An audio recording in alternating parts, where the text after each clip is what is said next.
Bonjour à tous, c'est un grand plaisir aujourd'hui de nous retrouver pour parler des fonctions affines et l'équation de droite. Sans plus tarder, euh, l'évaluation va porter sur la reconnaissance en fait d'une fonction affine.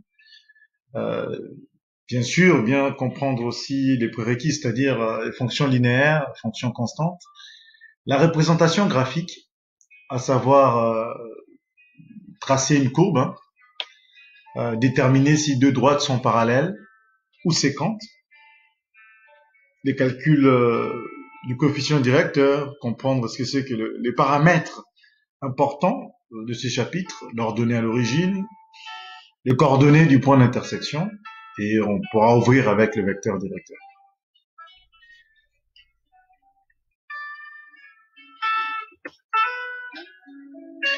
Sans plus tarder, quelques questions, quelques exercices. On vous demande ici de reconnaître les fonctions affines. Voilà. Donc f de x égale à 6x plus 4, g de x égale à moins 7 plus x, h de x égale à 5 moins 3x, i de x égale à 5x, j de x égale à 15, k de x égale à 5, plutôt x quart, plus 9.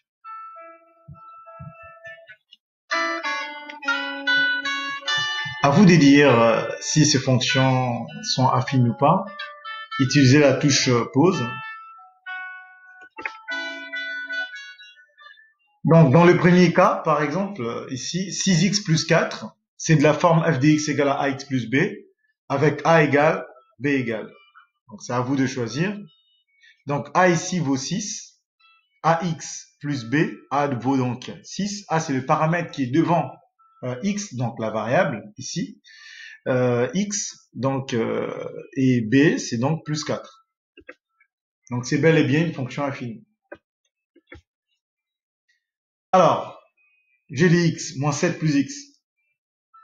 Qu'est-ce que vous proposez? Voilà, donc g de x, c'est aussi de la forme ax plus b. Maintenant, c'est à vous de déterminer le paramètre a, qui s'appelle le coefficient directeur, et le paramètre b.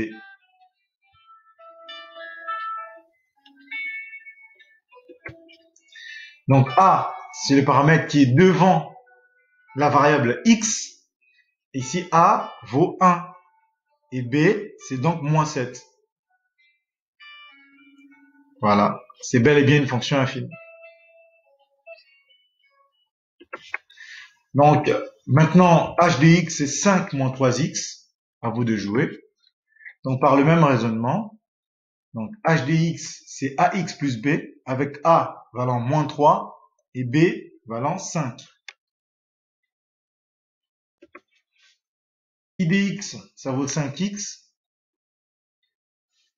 À vous de déterminer. Donc, vous pouvez prendre le temps de réfléchir et de faire vos choix.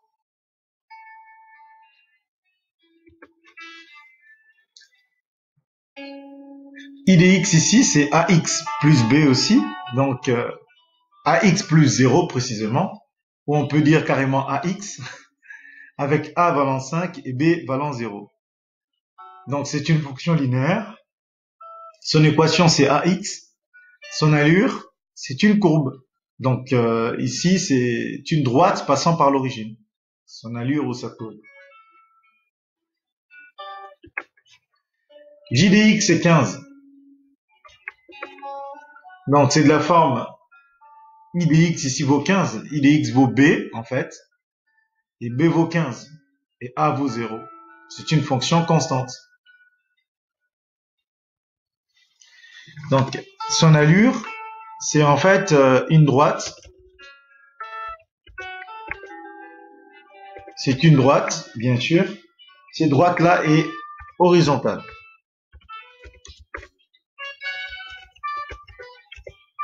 C'est horizontal et c'est parallèle à l'axe des abscisses.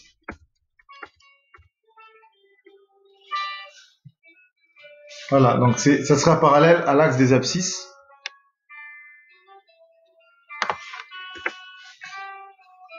Maintenant que vous avez compris ça, on peut passer à la représentation graphique. comment tracer la courbe de y égale à moins 2x plus 5. Donc pour cela, on a y égale à moins 2x plus 5, c'est de la forme ax plus b, avec a valant moins 2 et b valant 5. C'est donc bel et bien une fonction affine, hein. Sa courbe est une droite, donc 2 points suffisent pour la tracer. Droite, donc 2 points suffisent pour la tracer. Droite, donc 2 points suffisent pour la tracer. Retenez bien ça, c'est fondamental.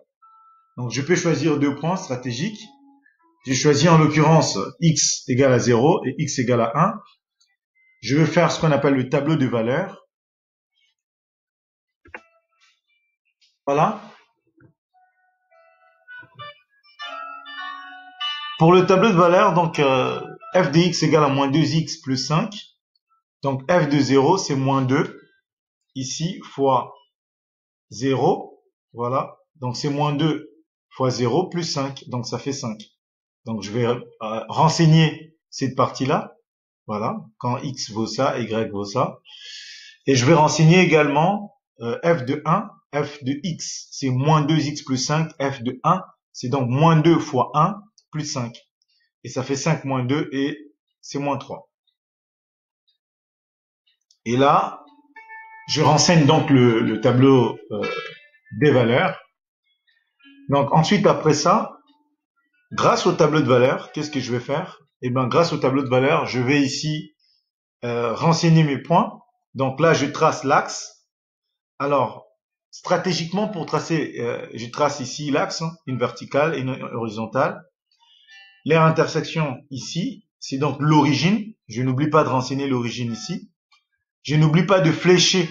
Je flèche là et je flèche là pour dire dans quel sens je vais. Je ne suis pas obligé de renseigner tout ça. 1, 2, 3, moins 1, moins 2, moins 3. Et pareil, 1, 2, 3, moins 1, moins 2. Je ne suis pas obligé. Par contre, je dois au moins dire le 1 ici et le 1 ici. Pour fixer les idées, qu'on sache c'est quoi l'échelle en fait. Donc, le premier point à placer, c'était en 0. Donc, quand x vaut 0, y vaut 5. Donc, c'est ce point-là, le point A. Le deuxième point à placer, c'est le point x vaut 1, y vaut 3. X vaut 1, c'est ça. X vaut 1, c'est tout c'est cette droite-là, là, ça. C'est ça, x vaut 1. Et y valant 3, c'est ça. C'est cette droite-là. Donc, qu'est-ce qui se passe? L'aire croisement, ça me donne le point B. X vaut 1, y vaut 3. Dernière étape. Voilà, donc j'ai bien mes points renseignés. On voit aussi les coordonnées ici. X vaut 0, y vaut 5. X vaut 1, y vaut 3. Maintenant, il ne reste plus qu'à relier les deux points. Je vous ai dit, une droite, 2 points suffisent pour la tracer. Donc, il suffit de relier les 2 points pour avoir ma droite.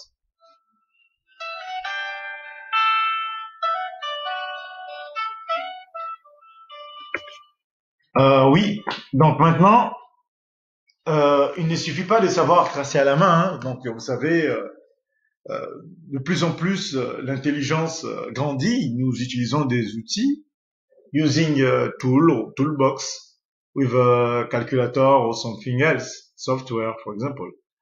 Et on a besoin de ça, pourquoi? Pour mesurer, pour tracer, pour vérifier. Ici, en utilisant ma calculatrice graphique, la Texas Instruments 83 Premium CE, qu'est-ce que je peux bien faire avec? Donc, je vais appuyer sur f de x. Et quand je vais appuyer sur f de x, je vais avoir y égale, etc. Donc maintenant, pour renseigner, attention, je mets moins 2x plus 5. Alors, soyez prudents. Moins 2, donc quand ça commence par moins 2, c'est ce moins-là. Ça là, sur la dernière ligne, entre parenthèses. Donc je vais mettre ce moins-là. Donc moins 2, donc 2. X, je vais le trouver ici. Vous voyez, il y a 3 paramètres ici, dont x. C'est là en fait que je vais cliquer pour cela. Et plus, plus 5, chiffre 5. Et après, je vais aller, je peux faire rentrer, par exemple. Et pour observer la courbe, je vais appuyer graphe ici, première ligne. Voilà, première ligne, dernière colonne. Ici, là, j'appuie sur graphe et je vais avoir ma courbe tracée, comme vous le voyez. Je peux aussi avoir accès au tableau de valeurs hein, en faisant seconde graphe. Pourquoi? Parce que c'est table ici et je pourrais avoir accès à le tableau de valeurs, hein, table. Donc, quand j'ai ça, eh ben, ça me donne en 0, ça vaut 5, en 1, ça vaut 3, etc. J'ai tous les points que je veux. Si je réalise ça, je peux retrouver aussi ma courbe. Donc, c'est à vous de savoir par la suite comment utiliser sa calculatrice pour vérifier ses résultats, par exemple, et ou pour, pour aller vite. Vous n'avez pas beaucoup de temps, vous voulez avoir le tableau de valeurs, vous pouvez dans un premier temps passer directement par la calculatrice. C'est pour fixer les idées. Sinon, le faire à la main, c'est aussi très important. Voilà, c'est savoir le faire à la main. Nous voici donc sur la partie équation réduite de la droite.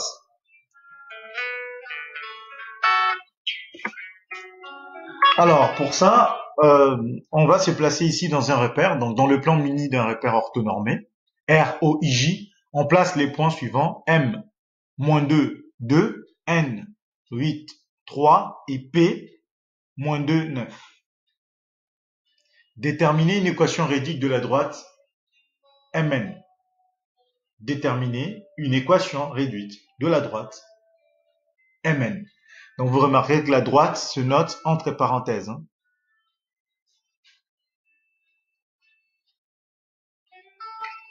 Utilisez la touche pause, je vous en prie, je vous en prie. Quand on interroge vos collègues de classe, vos camarades de classe, on a deux propositions. Donc certains proposent de calculer le coefficient directeur, ensuite de déterminer l'équation réduite de la droite. C'est ce que nous allons suivre ici. Alors, calcul du coefficient directeur. C'est un point crucial de ce chapitre. Je vous demande vraiment à savoir faire. Donc, le coefficient directeur A, on a dit AX plus B. Le A, c'est le coefficient directeur. C'est aussi ce qu'on appelle la pente, retenez bien. On va le voir sur Excel ou dans d'autres circonstances. Ici, le coefficient directeur, c'est F de X2 moins F de X1 sur X2 moins X1. Vous pouvez répéter avec moi. F de X2 moins F de X1 sur X2 moins X1. En d'autres termes, hein, ici, on pouvait dire Y2 moins Y1 sur X2 moins X1. On peut aussi dire ici, en utilisant les points, comme c'est M et N, donc on aura YN moins YM sur X2 moins XM. Et devant vos yeux ébahis, vous avez le code couleur qui permet ici de bien fixer les idées et de bien préciser les choses. Donc prenez votre temps, utilisez la touche pause pour répéter davantage. Donc en utilisant en fait l'expression littérale hein, qu'on a énoncée ici algébriquement, on peut donc faire le rapport. Hein, donc on fait f de x2, c'était donc 3, ou yn c'est 3, moins f de x1 c'est 2, sur x2 qui vaut 8, moins x1, donc moins, et x1 vaut moins 2, voilà, et je vais l'injecter là. Un calcul simple me donne que ça vaut 1 dixième, et 1 dixième c'est 0,1, puisque 0,1 se lit aussi 1 dixième.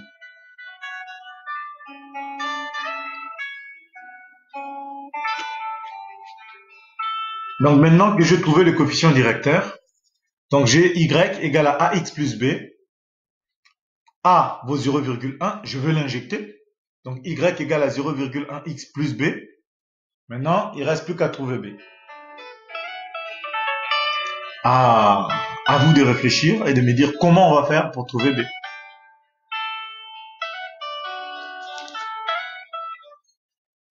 Donc ici pour trouver b, je vous invite ici donc à procéder comme suit. Comme nous connaissons ici A, donc on a 0,1x plus B pour trouver B, on peut se placer par exemple sur yn.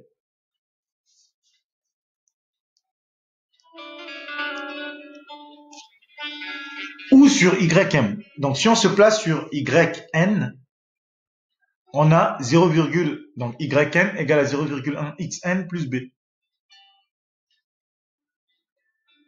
Ou ym, c'est égal à 0,1xm plus b. Comme bon vous semble, hein, vous pouvez choisir l'une ou l'autre des deux équations ou des deux expressions. Si on se réfère à yn, donc on va injecter, donc yn c'est 0,1xn plus b. Donc en jouant sur les membres, si yn c'est égal à 0,1xn plus b, nous l'avons vu dans le chapitre concernant les équations, yn moins 0,1xn sera égal à b. Autrement dit, nous avons une égalité ici avec un membre à gauche et un membre à droite. Qu'on fasse la gauche égale à droite ou la droite égale à gauche, cela revient au même. Donc b ici c'est égal à yn moins 0,1xn. Or yn vaut 3, tel qu'on peut le voir. Moins 0,1xn, xn vaut 8. Voilà, donc ça fait 3 moins 0,8, ce qui fait que b vaut donc 2,2.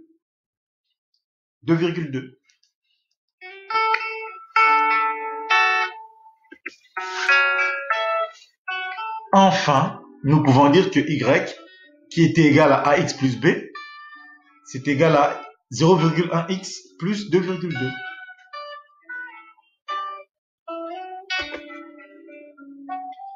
Maintenant, à cette étape, on vous demande de tracer une droite.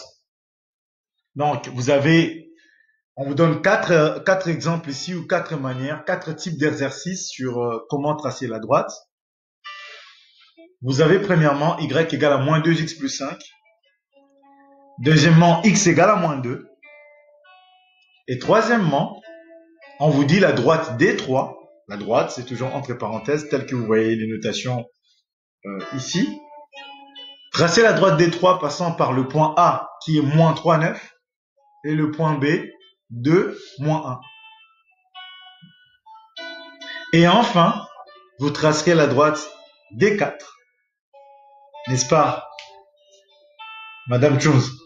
Y égale à moins 2 plus 2x. Donc, pour tracer la première droite, on a dit que c'est une droite, donc 2 points suffisent pour la tracer. Donc, si 2 droites suffisent pour la tracer ici, on va choisir 2 points. Par exemple, x égale à 0 et x égale à 1. On va calculer leurs y respectifs. Donc, f de 0 ici, c'est moins 2 fois 0, plus 5, ça vaut 5. Et f de 1, c'est moins 2 fois 1 plus 5, ça fait 5 moins 2 égale à 3. Je renseigne le tableau de valeurs. J'ai mes 2 points. Je vais les renseigner. Voilà. Je vais les renseigner là. Donc, en 0, ça vaut 5. En 1, ça vaut 3. Et je vais relier les points et ça me trace la droite. Voilà. Et x, on a dit ici, x égale à moins 2. Donc, x égale à moins 2. Donc, je me mettrai dans les x. Vous avez vu dans les x ici. X égale à moins 2. Donc, les x, c'est ici. Et moins 2, c'est là. Les x, c'est l'axe des abscisses. C'est aussi les antécédents. Et ça vaut moins 2. Donc, c'est ce qu'on voit en rouge là. En rouge là, c'est x égale à moins 2. Si vous tapez sur GeoGebra, x égale à moins 2, ça va vous tracer ça en rouge. Donc, maintenant, ayant ça, on nous demande de tracer y égale à moins 2 plus 2x. C'est de la même façon qu'on a tracé D1. Donc, pareil, là, f de x égale à moins 2 plus 2x. Vous calculez f de 1, par exemple, f de 0. Vous avez un tableau de valeurs, vous tracez. Sur GeoGebra, si vous saisissez ça, vous pouvez obtenir aisément, comme on l'a obtenu là, A et B tel que c'est donné. A, on vous a dit que ça valait moins 3 en x et 9 en y. Et B, c'était 2 en x et moins 1 en y. Et ben, vous avez Vous pouvez relier et avoir vos droites. Donc, déterminer ici si deux droites sont parallèles ou séquentes. Donc, maintenant, pour faire ça, pour déterminer si deux droites sont parallèles ou séquentes, comment allons-nous procéder?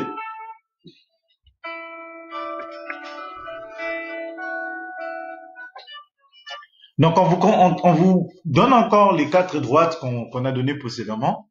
Et on veut savoir ici si ces quatre droites du plan sont parallèles ou sont séquentes. Donc, dans un premier temps, nous allons nous intéresser à comment y réfléchir. Quelle stratégie d'étude? Donc, premièrement, on va prendre D1. Donc, on va regarder D1 et D2, D1 et D3, D1 et D4. Après ça, donc on aura déjà le lien entre D1 et D2, donc c'est pas la peine de prendre D2 et D1, on l'a déjà, donc D2 et D3, et ensuite D2 et D4. De même, par le même raisonnement, il restera plus que le lien entre D3 et D4. C'est-à-dire, on fait toujours l'indice I plus 1, I plus 2, I plus 3, par exemple. Et ici, pareil, l'indice J plus 1, J plus 2. Pareil, l'indice K, DK et DK plus 1. Et ensuite, il n'y a plus rien à faire puisque le maximum, c'est 4. Et tous les indices restants, c'est plus petit que 4. Donc, c'est pas la peine, on aura fait le tour du raisonnement. Donc, commençons par par trouver en fait le rapport entre D1 et D2. Donc, Y égale à 2X plus 5 et X égale à moins 2. Est-ce que D1 et D2 sont séquents? Calculer le point d'intersection. Alors, par l'argument graphique ici, nous pouvons soutenir que quand on trace, on voit qu'ils ont un point d'intersection. Et maintenant, il faut le faire algébriquement, résoudre une équation pour trouver cela. Donc, pour calculer le point d'intersection, on connaît Y et on nous donne une valeur de X. Il suffit simplement d'injecter la valeur de X dans cette équation qui est donnée en Y en fonction de X et on trouvera que Y vaut 9. Donc, le point d'intersection, c'est X égale à moins 2 et Y vaut 9. X égale à moins 2, et Y vaut 9. Voilà, c'est bel et bien notre point d'intersection.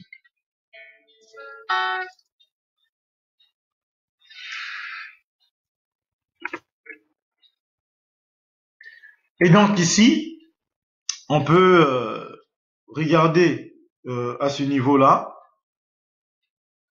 et s'interroger un petit peu sur la lecture graphique et la mise en évidence du point d'intersection entre D1 et D3, par exemple. Et ici, vous pouvez utiliser la calculatrice. Pourquoi? Parce que ce sont deux équations en Y. Y égale à moins 2X plus 5. Y égale à moins 2X plus 3. Donc, quand on trace sur la calculatrice Texas, ici, par exemple, on voit graphiquement qu'il y a parallélisme. On peut le faire à la main. On peut le faire sur GeoGebra. Voilà, c'est un choix parmi tant d'autres. On a fait sur la calculatrice Texas. Et donc, maintenant qu'on a vu que c'est parallèle, on peut aussi voir, maintenant, traiter le dernier cas entre D1 et D4. La première droite et la droite D4. Donc maintenant, pareil, on trace sur la calculatrice Texas et on trouve qu'il y a un point d'intersection. Donc, par un argument graphique, on a un point d'intersection. On peut tracer aussi les deux droites ici sur notre copie, par exemple à la main. Ce sont deux droites, donc 2 points suffisent pour les tracer. On a un tableau de valeurs pour chacune des droites et on trace les deux droites et on va avoir un point d'intersection, mise en évidence du point d'intersection. Et après ça, on peut calculer maintenant le point d'intersection. Maintenant, comment calculer le point d'intersection des deux droites?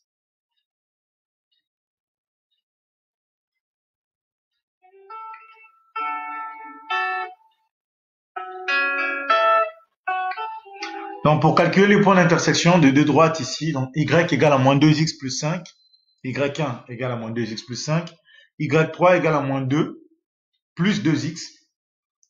Donc, il faut simplement dire que le point d'intersection, c'est quand y1 égale à y3. Or, y1, nous avons son expression, c'est moins 2x plus 5. Et y3, son expression, c'est moins 2 plus 2x. Donc, pour cela, on va résoudre cette équation par les règles que nous connaissons déjà.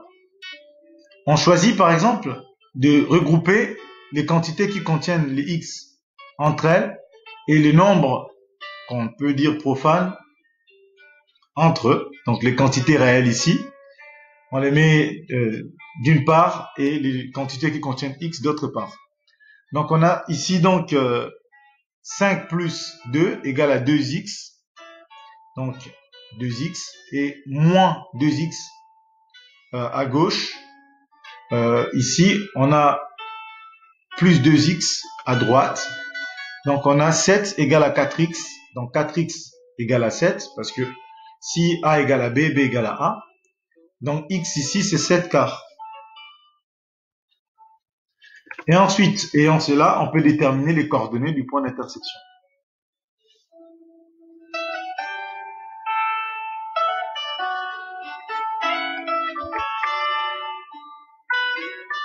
Donc, les coordonnées du point d'intersection, comme on a trouvé x égale à 7 quarts, on vient de trouver donc l'abscisse.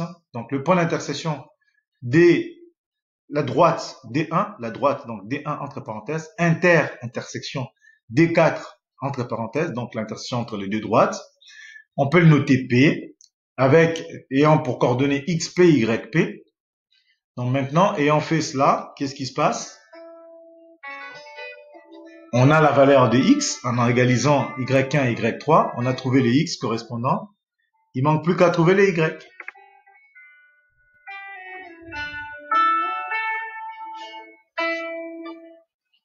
Donc pour trouver ici les y, comme on sait que x vaut 7 quarts, pour trouver les y, il suffit de prendre l'une de deux équations, soit y1, soit y4, et injecter la valeur de x. Et quand on l'injecte ici, si y vaut moins 2x plus 5 et que x vaut 7 quarts en point d'intersection, on l'injecte. Et ici, on met au même dénominateur et nous trouvons donc moins 2 fois 7 quarts plus 5. On rappelle un peu la règle. Quand on a moins 2 fois 7 quarts, c'est comme si on a moins 2 sur 1 fois 7 quarts. On va multiplier les numérateurs entre eux et les dénominateurs entre eux. Donc, moins 2 fois 7 quarts, ça fait moins 14 quarts.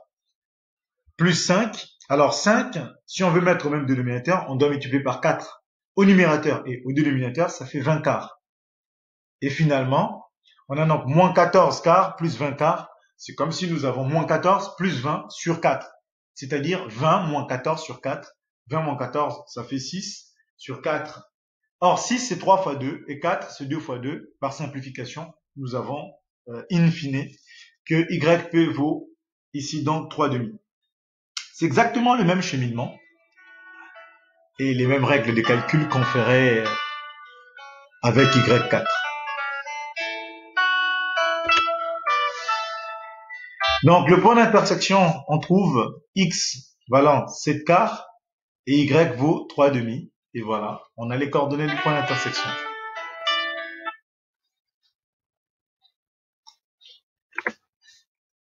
Maintenant, à ce point, nous pouvons nous intéresser à ce qu'on a appelé l'équation de la droite.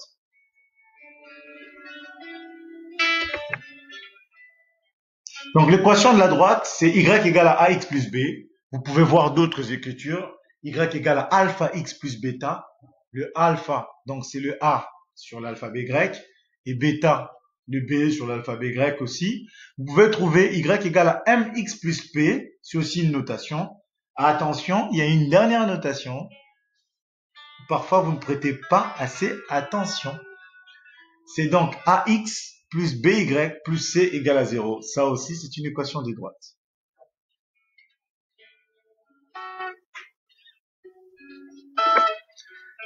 Donc maintenant, démontrer l'équivalence. Alors, quelle équivalence? On veut savoir, est-ce que ax plus b, c'est identique à ax plus by plus c égale à 0? Ou est-ce que y égale à mx plus p, c'est identique à ça? Ou est-ce que alpha, y égale à alpha x plus b, c'est identique à ax plus by plus c égale à 0. Donc, pour prouver cette équivalence, qu'est-ce qui se passe? On va utiliser cette équation si ax plus by plus c égale à 0. Donc, by, c'est égal à moins ax moins c. Donc, donc b multiplie y, on va diviser par b à gauche et à droite pour trouver que y égale à moins b, moins a sur b, x, moins c sur b. Donc, ça, c'est le alpha et ça, c'est le bêta. Ainsi, on a prouvé ici notre équivalence entre les deux expressions.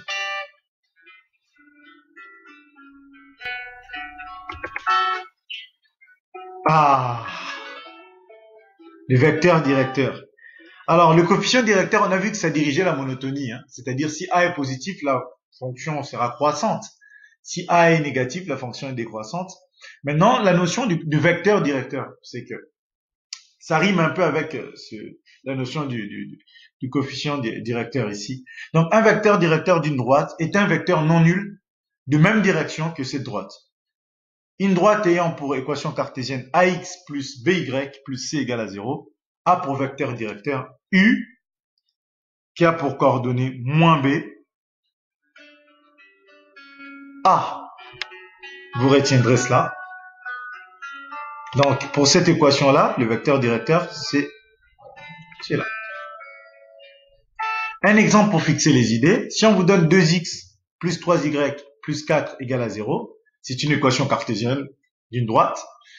Donc, ça pour vecteur directeur, moins 3, 2. Parce qu'on a dit moins b, a. Donc, moins 3, 2.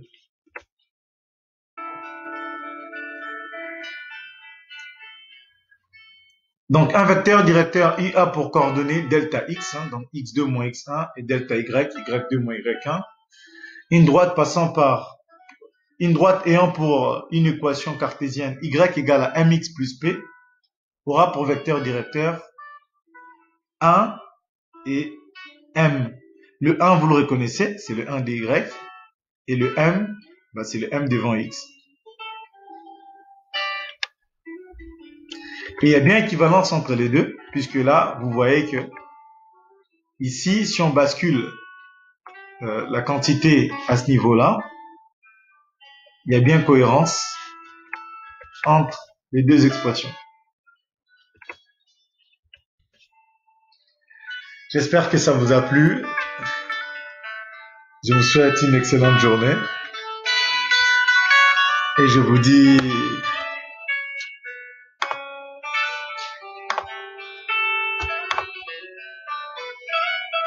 à très bientôt. Cosaveco, construction des savoirs.